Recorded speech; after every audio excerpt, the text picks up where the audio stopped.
Hi, I'm Michelle Whitehead from Carefree Counsel. Welcome back to my Serenity Snippets, your dose of insight for building a safe, sane, and sustainable business without losing your mind or your integrity. Today, I'm exploring competence creep, which is kind of like scope creep's introverted cousin. And I hope to show you how caring too much can be the #1 trigger for stepping outside your lane. Let me paint you a picture. You're a business coach who specializes in helping people nail their niche. A long-term client comes to a session clearly upset, not about her work, but about something painful happening in her personal life. You're a warm, empathetic person. That's exactly why she trusts you.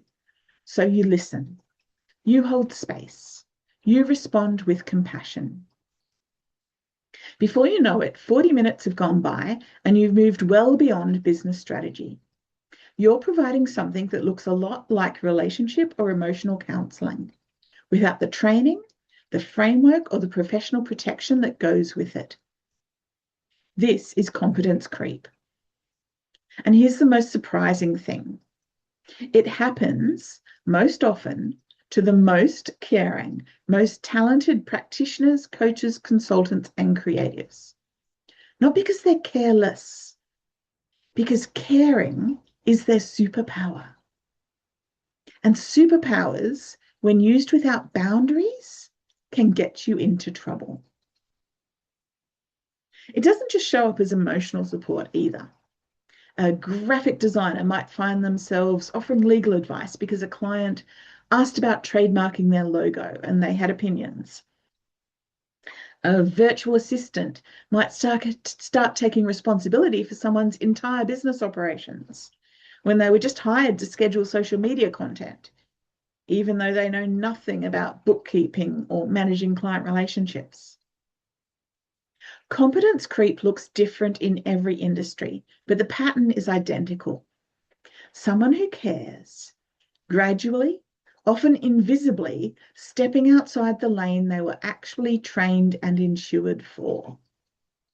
And here's why it matters legally, not just practically. Stepping outside your professional scope, even with the very best of intentions, is exactly where professional negligence, misrepresentation, and unmet expectations can take hold. If something goes wrong in that territory you've drifted into and your client feels let down, you have very little protection because you are never operating in your actual zone of expertise to begin with. The fix is not to become less caring, and it's definitely not to build a wall around yourself. It's to have one simple, compassionate way of redirecting the conversation ready before you need it. Something like, oh, that's really hard. I wish I could help you, but it's beyond the scope of my services. However, I'd love to connect you with someone who's trained exactly for this situation. That's it. One simple sentence like that, delivered warmly, is competence management done with care. And it usually deepens trust rather than damaging it because your client can feel that you're genuinely looking out for them.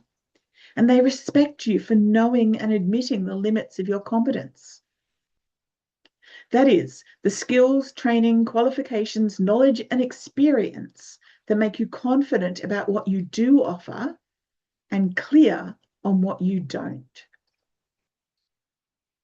The other side of the coin is having somewhere to send people. A referral network, trusted contacts that you have curated over time, competitors that you've turned into colleagues through your collaborative approach, people that you have worked with and are happy to recommend. Instead of saying, no, go away, I can't help you, your referral network allows you to redirect from that awkward dead end into a genuinely generous handoff that's win-win. It benefits everybody. You don't end up stepping outside the zone of your competence and exposing yourself to risk. Your client gets the help that they need from the expert that they need it from, and your referral partner gets a new client. and hopefully returns the favor, bringing it full circle. Win, win, win. So thanks for watching, and remember, caring for your clients and staying within the scope of your competence are not in competition. A warm, honest redirect is one of the most caring things you can offer a client whose needs are more complex or simply outside the scope of the services you're willing to take full responsibility for. By referring them on, you are actually living your duty of care to them. Let me know in the comments, have you ever caught yourself stepping outside your scope because you cared too much to say no? I'd love to hear your stories. Thank you so much for joining me for this Serenity Snippet. If this resonated with you, please like, subscribe, and share with anyone else you think might need to hear it. Until next time, keep working towards your happy ever after by building a business that is safe, sane, and sustainable. Bye for now.